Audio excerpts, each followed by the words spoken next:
Hey everybody and what's up students, welcome back to the channel of Team Munshi. This side Saras Giri और आज हम start करने वाले हैं मनी एंड बैंकिंग चैप्टर का सेकंड पार्ट, जिसमें हम बैंकिंग के बारे में पढ़ेंगे। इसके पहली वाली वीडियो में मैंने मनी वाला चैप्टर पूरा कवर कर लिया है, तो वो वीडियो जाके जरूर देखना। और ये वाली वीडियो में हम बैंकिंग वाला पूरा चैप्टर कवर कर लेंगे। So let's start the video without any deal. इसमें सबसे पहला टॉपिक है कॉमर्शियल बैंक। अब जैसे नाम ही चैप्टर का बैंकिंग, हमारे दिमाग में बैंक से रिलेटेड ही चीजें आनी चाहिए। सबसे पहले बैंक ही आनी चाहिए दिमाग में। Banks like SBI, Punjab national bank, ICICI bank, हमें ये तो पता है ये बैंक करते क्या है काम, लेकिन हमें ये नहीं पता इसके अंदर टेक्निकलिटीज क्या क्या होती हैं, मतलब बैंक अंदर से कैसे चलते हैं। और अगर इकोनॉमिक्स की डेफिनेशन देखें बैंक की, वो क्या होगा, तो वही हम इस चैप्टर में पढ़ने वाले हैं। सबसे पहले कॉमर्शियल बैंक। कॉमर्शियल बैंक होते क्या है, इकोनॉमिक डेफिनेशन देखते हैं। Commercial bank is an institution which performs the function of accepting deposits, granting loans and making investments with the aim of earning profits. ओफ, इसका मतलब क्या हुआ? इसका मतलब ये हुआ कॉमर्शियल बैंक एक इंस्टीट्यूशन है जो कुछ फंक्शन परफॉर्म करते हैं,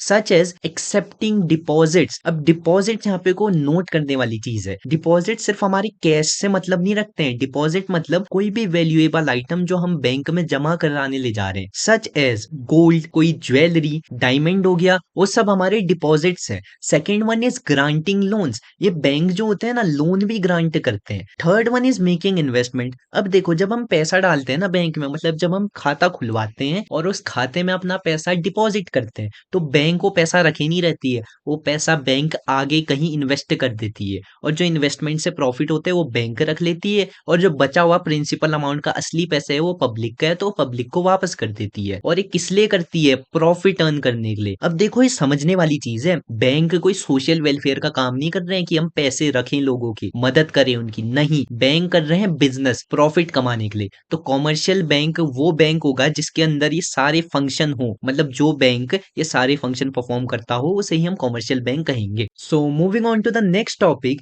that is functions of commercial bank. अब यह कॉमर्शियल बैंक हमारी कंट्री, हमारी सोसाइटी में एग्जिस्ट करते हैं, तो इनका कुछ काम तो होता होगा तभी तो एग्जिस्ट करते हैं, उन्हीं को हम फंक्शन कहते हैं। और जो फंक्शन है ना कॉमर्शियल बैंक के, बहुत से फंक्शन तो हमें पहले से ही पता है। यकीन नहीं हो रहा? चलो गिनाता हूँ। सबसे पहला हमें ये तो पता है ना कि जो कॉमर्शियल बैंक होते हैं हमारे डिपॉजिट को एक्सेप्ट करते हैं, बिल्कुल ये एक फंक्शन हो गया। सेकंड, हमें ये भी पता है कि कॉमर्शियल बैंक लोन भी देते हैं, तो यही तो फंक्शन हो गए। एक एक करके पढ़ते हैं सबको। सबसे पहला है एक्सेप्टिंग डिपॉजिट्स। अब इसमें हम ये नहीं पढ़ने वाले हैं कि कॉमर्शियल बैंक हमारे डिपॉजिट को किस तरीके से एक्सेप्ट करते हैं, बल्कि ये पढ़ने वाले हैं in what type of account, in how many types of account commercial bank जो है हमारे डिपॉजिट को क्या करता है, एक्सेप्ट करते हैं। सबसे पहले current account, second one is fixed account and third one is saving account. So basically तीन अकाउंट है, इन तीनों के बारे में हम एक एक करके पढ़ने वाले हैं। तो सबसे पहला है हमारा current account deposits. Current account deposits generally businessman ही ओपन करवाते हैं, और इसका एक स्पेसिफिक रीजन है, वो मैं तुम्हें अभी बताऊंगा थोड़ी देर में। सबसे पहले these deposits refers to those deposits which are repayable by the bank on demand. मतलब ये ऐसे डिपॉजिट्स होते हैं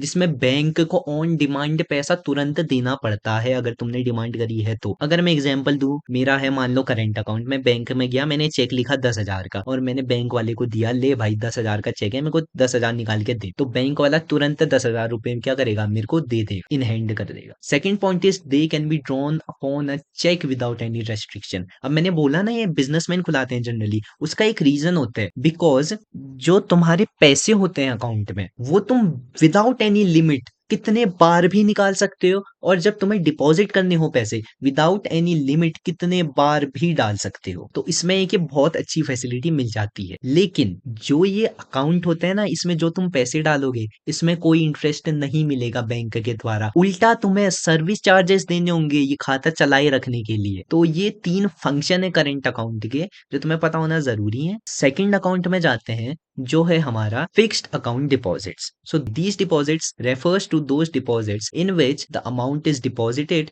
with the bank for a fixed period of time. मतलब इस अकाउंट के अंदर हम पैसा एक फिक्स्ड पीरियड ऑफ टाइम के लिए जमा करते हैं, like RD, FD, recurring deposits और फिक्स्ड डिपॉजिट। आरडी में क्या करते हैं, 5 साल की आरडी खोली, मान लो एक फिक्स्ड टाइम दे दिया, अब 5 साल तक हमें क्या करना होगा, हर महीने एक पर्टिकुलर अमाउंट जमा कराते रहनी होगी, तो यही आरडी हो गई। फिक्स्ड डिपॉजिट्स, मान लो हमने 5 लाख का एफडी खुलाई, तो 5 लाख की एफडी में हम 5 लाख रुपए डिपॉजिट कर देंगे फिक्स्ड अकाउंट में, और क्या होगा, 5 साल बाद बाद ही हम वो पैसे निकाल पाएंगे। लेकिन सर ऐसा क्यों करते हैं, टाइम क्यों लगा देते हैं? इसका एक रीजन है। The reason is carry a high rate of interest. मतलब जो ये अकाउंट होते हैं ना, इसमें जो तुम पैसे डालोगे उसमें बहुत अच्छा खासा, बहुत ही तगड़ा इंटरेस्ट मिलेगा तुम्हें। Second point is do not enjoy chequeable facility. मतलब चेक लिख के तुम ये नहीं कर सकते हो कि मेरे को पैसे दे दो मेरे वापस, ऐसा नहीं होगा। एक फिक्स्ड पीरियड ऑफ टाइम के बाद ही तुम्हें पैसे वापस मिलेंगे। Moving on to the third account which is savings account deposit. So these deposits combine features of both current and fixed account. तो इसमें जो फीचर होते हैं वो करंट अकाउंट और फिक्स्ड अकाउंट के दोनों होते हैं। और जो ये अकाउंट होता है ना, सेविंग्स अकाउंट, जनरली जो कॉमन पब्लिक होती है यही अकाउंट खुलाती है। The depositors are given chequeable facility to withdraw money from their account, but there is a condition. देखो, इस अकाउंट में तुम चेक के द्वारा पैसे निकाल सकते हो जस्ट लाइक करंट अकाउंट, लेकिन इसमें एक रेस्ट्रिक्शन होती है। इसमें क्या होता है ना, जो नंबर ऑफ विड्रॉल्स है और अमाउंट है टोटल, उसमें एक रेस्ट्रिक्शन लगी होती है कि तुम सर्टेन अमाउंट तक ही पैसा विड्रॉ कर पाओगे, या 2-3 बार ही पैसा निकाल पाओगे, या 2-3 बार ही पैसा डाल पाओगे एक दिन में। तो इसमें एक रेस्ट्रिक्शन होती है। Third point is they carry a rate of interest which is less than interest rate on fixed deposit. अब देखो, करंट अकाउंट में तो कोई रेट मिलता नहीं था इंटरेस्ट का, लेकिन सेविंग्स में मिलता है।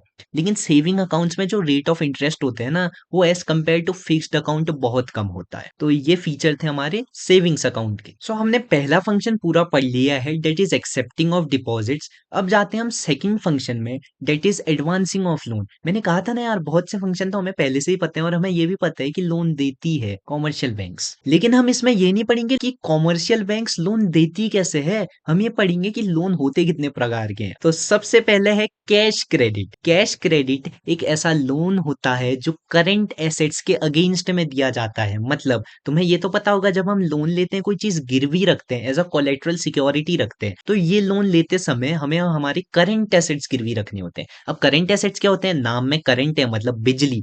ऐसे एसेट्स जो बिल्कुल बहुत ही तेज बिजली की तरह कैश में कन्वर्ट हो जाएं। अगर मैं एग्जांपल दूं ना, गोल्ड। तुम्हारे घर में अभी गोल्ड है, किसी सुनार की दुकान में जाना, शट शूट करके बेच के आ जाओगे तुम गोल्ड, और तुम्हें क्या मिल जाएंगे? पैसे मिल जाएंगे। उसे ही हम करंट एसेट्स कहते हैं। जनवरी से अकाउंट्स की क्लास भी स्टार्ट होने वाली है, एक पूरी सीरीज निकलने वाली है, वो पक्का करके देख के जाना। तो अभी तो टॉपिक पे आते हैं इकोनॉमिक्स के। तो करंट एसेट्स के अगेंस्ट में ये लोन दिया जाता है, लेकिन इसमें एक खास बात होती है लोन में। जब तुम ये लोन लोगे ना, तुम्हें सबसे पहले तो अकाउंट खुलाना होगा उस बैंक में। उस बैंक में जैसे ही तुम्हारा अकाउंट खुला और तुमने ये लोन लिया, लोन की जितनी अमाउंट है, मान लो तुमने 10 लाख का लोन लिया, वो 10 लाख तुम्हारे अकाउंट में आ जाएंगे। और वो 10 लाख में से जितना पैसा तुम यूज करोगे, सिर्फ उसी में इंटरेस्ट लगेगा, पूरे पैसे में नहीं लगेगा। मान लो तुमने 10 लाख का लोन लिया, तुमने सिर्फ 4 लाख ही यूज करे, बाकी 6 लाख सिर्फ अकाउंट में ही है, तुमने बाहर निकाले ही नहीं, तो इंटरेस्ट जो होगा वो सिर्फ 4 लाख में लगेगा, और जो बचे हुए 6 लाख है उसमें कोई इंटरेस्ट नहीं लगेगा। इसे हम कैश क्रेडिट कहते हैं। Second one is demand loans. ये एक ऐसे लोन होते हैं जो बैंक डिमांड पे कभी भी बुला सकती है कि आओ भाई, मेरा लोन मेरे को वापस करो। मतलब तुमने 10 लाख का लोन लिया आज, तो बैंक अब तुम्हें कभी भी बुला सकती है कि भाई मेरे 10 लाख रुपए वापस करो, जब बैंक को जरूरत पड़ेगी। तो उसे ही हम डिमांड लोन कहते हैं। और इसमें जो तुम लोन लोगे ना, उस पूरे लोन में तुम्हें क्या करना होता है? इंटरेस्ट पे करना होता है। अब लास्ट लोन है, 3 टाइप के होते हैं loan basically, cash credit, demand loan, और लास्ट वन है short term loans. So short term loans बहुत ज्यादा कॉमन लोन है, जो हम रेगुलरली लेते हैं ना, रेगुलरली तो नहीं, जो बेसिकली लोग लेते हैं लोन, वो शॉर्ट टर्म ही लेते हैं। ये लोन जो होते हैं कोलेट्रल सिक्योरिटी के अगेंस्ट दिया जाते हैं, मतलब कोई चीज गिरवी रखनी होती है, तब जाके हमें ये लोन मिलता है। और जो टोटल लोन की अमाउंट होती है ना, वो पूरी अमाउंट पे ही हमें इंटरेस्ट देना होता है, जितनी हमने बोरो करी होगी बैंक से। So moving on to the next topic, we have secondary functions of commercial bank. जो हमने अभी तक पढ़े वो थे primary functions of commercial bank. इसका सबसे पहला फंक्शन है ओवरड्राफ्ट फैसिलिटी। ओवरड्राफ्ट फैसिलिटी एक ऐसी फैसिलिटी होती है जो सिर्फ करंट अकाउंट के होल्डर को ही प्रोवाइड कराई जाती है। Under overdraft facility we can overdraw the amount in our current account. मतलब फॉर सपोज जो करंट अकाउंट होता है वो हमें ये तो पता है ना कि बिजनेसमैन को ही मिलता है सिर्फ। सो बिजनेसमैन ने जब ये अकाउंट खुला लिया, बिजनेसमैन के पास मान लो 0 रुपए है भी अकाउंट में, तो एक ओवरड्राफ्ट की फैसिलिटी के थ्रू वो कुछ सर्टेन अमाउंट तक ओवरड्रॉ कर सकते हैं उसकी मनी। जैसे उसके अकाउंट में 0 रुपए है तो वो जाएगा, वो जाके 10,000 या 20,000 निकाल सकते हैं रुपए, इवन उसके अकाउंट में 0 रुपए हैं तो। लेकिन वो जो 10,000 और 20,000 होते हैं ना, वो एज अ लोन चढ़ जाते हैं और उस पे उसको इंटरेस्ट देना पड़ता है और प्रिंसिपल अमाउंट तो चुकानी ही पड़ती है। तो ये ओवरड्राफ्ट फैसिलिटी हो गई। Second thing is discounting bills of exchange. मतलब जैसे बिल्स रिसीवेबल होते हैं, बिल्स पेबल होते हैं, उनमें एक सर्टेन डेट दी होती है, एक टाइम पीरियड दिया होता है कि इस डेट को मैं पेमेंट करूंगा। लेकिन कभी कभार क्या होता है, बिजनेसमैन को बहुत जल्दी पैसे चाहिए होते हैं उस डेट से पहले, तो वो हम क्या कर सकते हैं, वो बिल्स ऑफ एक्सचेंज जाके बैंक में दे सकते हैं।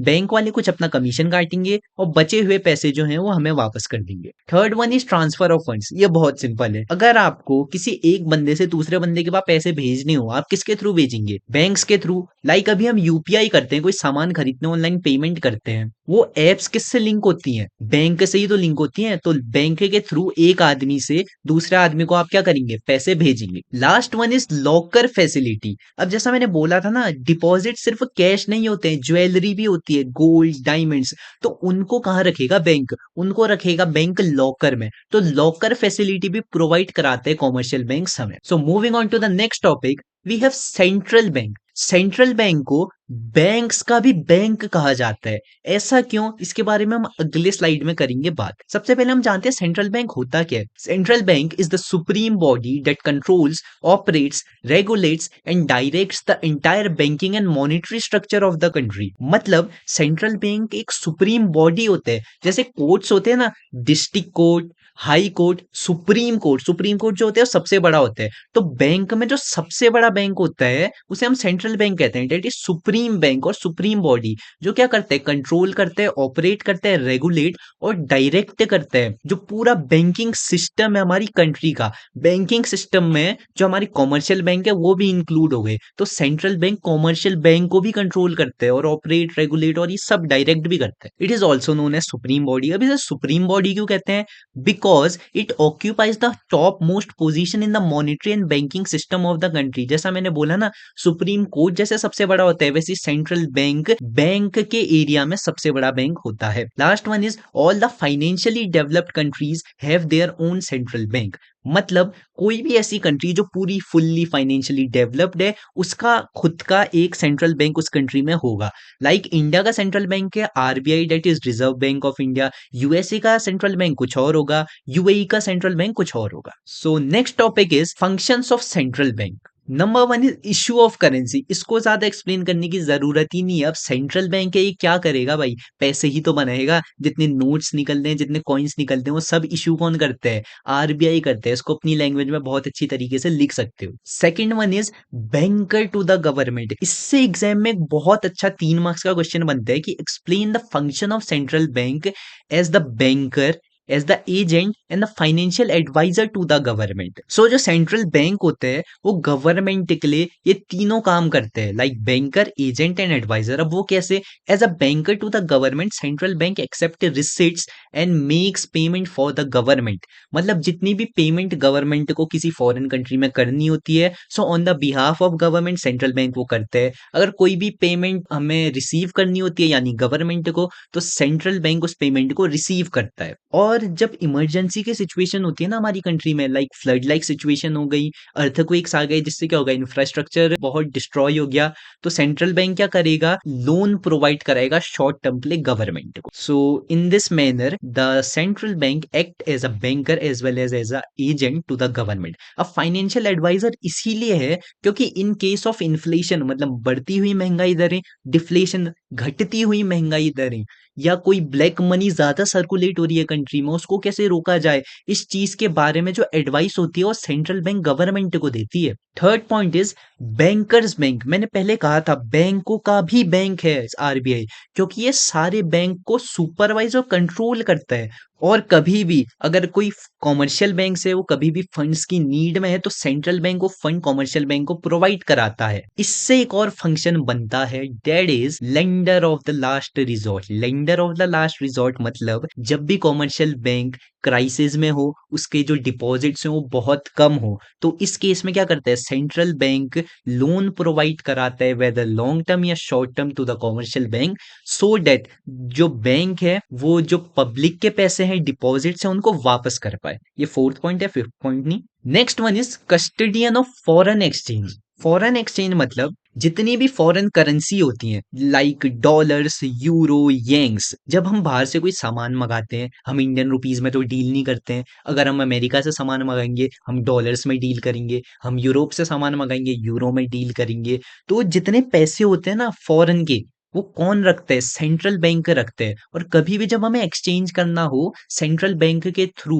जो पैसा है वहां से हम वो चीज एक्सचेंज करते हैं फ्रॉम डिफरेंट कंट्री और from different people from different country. Next one is clearing house function. So clearing house function में क्या होता है ना, जो कॉमर्शियल बैंक होते हैं इनका अकाउंट सेंट्रल बैंक में होता है, और कभी कभार कॉमर्शियल बैंक्स में डिस्प्यूट हो जाता है क्लेम के रिगार्डिंग, जिसको सॉल्व कौन करता है, central bank. Central bank debit और क्रेडिट एंट्रीज करता है दोनों कॉमर्शियल बैंक के बीच जिनके बीच में डिस्प्यूट है, जिसके वजह से क्लेम सेटल हो जाते हैं और डिस्प्यूट भी नहीं होता है। So moving on to the next topic which is rates and ratios. It is the most important topic of this chapter. इससे क्वेश्चन फॉर श्योर एग्जाम में आता है। Bank rate, when the commercial bank are in need of long term funds then they borrow these funds from central bank and the interest rate charged by the central bank on such funds are known as bank rates। मतलब जब भी commercial bank long term की fund की need में होते हैं वो जाते हैं सेंट्रल बैंक के पास, और सेंट्रल बैंक इन्हें लॉन्ग टर्म लोन प्रोवाइड कराता है, लेकिन सेंट्रल बैंक इंटरेस्ट चार्ज करता है इस लोन पे, और जो इंटरेस्ट का रेट होता है उसे ही हम बैंक रेट कहते हैं। Next one is repo rate.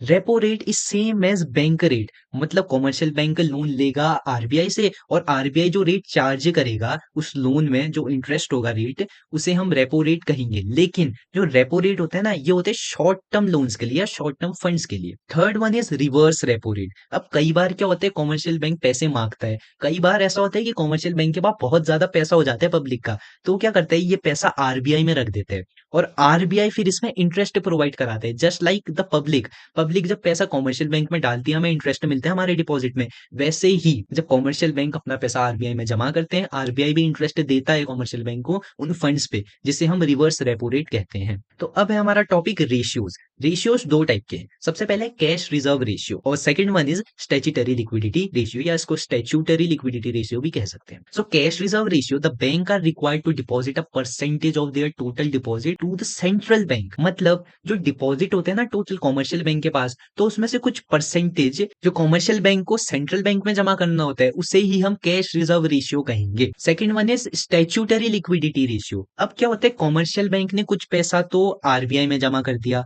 कुछ पैसा जो होता है ना बैंक इन्वेस्ट करती है, जैसा हमने पहली वाली स्लाइड में पढ़ा था कि इन्वेस्ट करती है प्रॉफिट मोटिव से। और कई बार क्या होता है ना जो डिपॉजिट तुम देते हो वो सिर्फ रखे नहीं रहती है, इन्वेस्ट तो करती है वो लोन में भी दे देगी ताकि उसमें क्या खा पाए, ब्याज खा पाए यानी इंटरेस्ट ले पाए। लेकिन अगर कॉमर्शियल बैंक ऐसा ही करे, मान लो 30% इन्वेस्ट कर दिया, 20% कहीं और डाल दिया और 50% कहीं और डाल दिया, 100% फंड्स कहीं लगा दिए अपने फायदे के लिए, लेकिन जब पब्लिक आएगी विड्रॉ करने के लिए तब बैंक ये थोड़ी कहेगा मेरे पास कुछ नहीं है मैंने सब लगा दिया। तो बैंक को क्या करना होता है कुछ अमाउंट अपने पास भी रखना होता है, तो अमाउंट जो होते हैं ना एक परसेंटेज टर्म में रखना होता है। मान लो 10,000 है तो आरबीआई कहेगी 10,000 का 10% तुम्हें रखना होगा तुम्हारे पास, और ये परसेंटेज सेट करता है आरबीआई यानी सेंट्रल बैंक। और जो ये परसेंटेज होता है इसे ही स्टैट्यूटरी लिक्विडिटी रेशियो कहते हैं। The commercial bank are required to maintain a specific percentage of their total deposit in the form of cash और other liquid assets with themselves. Liquid assets मतलब वो एसेट्स जो बहुत ही जल्दी कैश में convert हो जाएं। It is just like current assets. So moving on to the next topic we have money creation, जिसको हम क्रेडिट क्रिएशन भी कहते हैं। ये भी बहुत इंपॉर्टेंट है, इससे 4 मार्क्स का क्वेश्चन बन सकता है। So it is one of the most important activity of commercial bank. ये इंपॉर्टेंट क्यों है, क्योंकि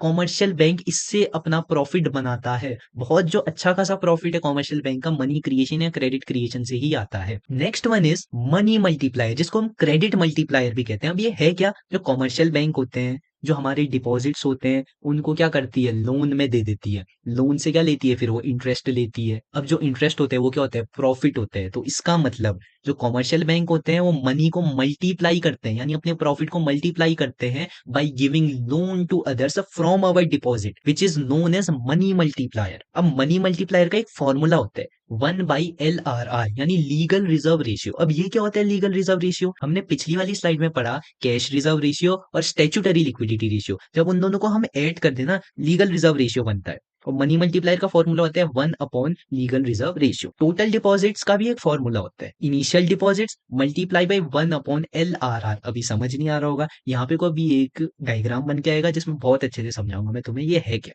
next is it is inversely related to legal reserve ratio. मतलब मनी मल्टीप्लायर जो होते हैं ना, अगर वो बढ़ेगा इसका मतलब लीगल रिजर्व रेशियो घट रखा है, और अगर मनी मल्टीप्लायर घटेगा इसका मतलब लीगल रिजर्व रेशियो बढ़ रखा है, यानी इन दोनों के बीच में नेगेटिव रिलेशनशिप चलते हैं। अब देखते हैं डायग्राम में ये फॉर्मूला का मतलब क्या है। एग्जाम में क्वेश्चन ऐसा ही आएगा, इनिशियल डिपॉजिट तुम्हें दे दिए रहेंगे, कुछ भी हो सकते हैं, यहाँ पे को 10,000 दे रखे, और रिजर्व 20%, रिजर्व मतलब LRR that is legal reserve ratio. तो 20% दे रखा है, सबसे पहले ये निकाल लेना। 20% का मतलब होता है 100, सो 20 डिवाइडेड बाई 100 करना होगा तुम्हें। अगर ऐसा करोगे तो 0.2 आ जाएगा। और मनी मल्टीप्लायर जब तुम निकालोगे 1/0.2, तो इसकी वैल्यू आ जाएगी 5। मतलब जो 5 टाइम्स होगा तुम्हारा इनिशियल डिपॉजिट का, वो तुम्हारे मनी मल्टीप्लायर होगा। अब टोटल डिपॉजिट निकालते हैं। टोटल डिपॉजिट मतलब इनिशियल डिपॉजिट। इनिशियल डिपॉजिट यहाँ ऊपर दे रखे, कई बार क्वेश्चन में नहीं दिया रहेगा। तो इनिशियल डिपॉजिट वो डिपॉजिट होते हैं जो सबसे पहला डिपॉजिट होता है। यहाँ पे कोई डायग्राम में दे रखा है 10,000, तो यही तुम्हारा इनिशियल डिपॉजिट हो जाएगा। Initial deposit multiply by 1/LRR। LRR है 0.2, क्योंकि डिवाइडेड बाई 100 भी करेंगे हम, क्योंकि परसेंटेज का मतलब 100 होता है। सो 10,000 इंटू 0.2 जब तुम करोगे तो टोटल डिपॉजिट्स निकल जाएंगे तुम्हारे यहाँ से, दैट इज 50,000। एग्जाम में तुम्हें यही निकालने होंगे टोटल कितना निकल रहा है इन सबका। सो डिपॉजिट आ गए 50,000। और एक चीज ध्यान रखना, रिजर्व का जो टोटल होगा ना, वो हमेशा तुम्हारे इनिशियल डिपॉजिट के इक्वल ही होगा। नेक्स्ट वन, लोन कैसे निकालेंगे टोटल। लोन तुम ऐसे निकालोगे, टोटल डिपॉजिट माइनस जब रिजर्व करोगे ना, तो टोटल लोन भी निकल जाएगा तुम्हारा। ऐसे तुम मनी क्रिएशन के क्वेश्चन सॉल्व कर दोगे। अगर अभी भी समझ नहीं आया यार, जनवरी में एक पूरी सीरीज आ रही है न्यूमेरिकल्स की, मेरे को पता है गवर्नमेंट बजट के न्यूमेरिकल भी कराने हैं, नेशनल इनकम के भी न्यूमेरिकल कराने हैं, और इसके न्यूमेरिकल भी हम कराएंगे, तो वो सीरीज जरूर देगा। So that's it for today guys. Video पसंद आई लाइक करना, शेयर करना, सब्सक्राइब करना, और अपने दोस्तों को रिकमेंड भी कर देना।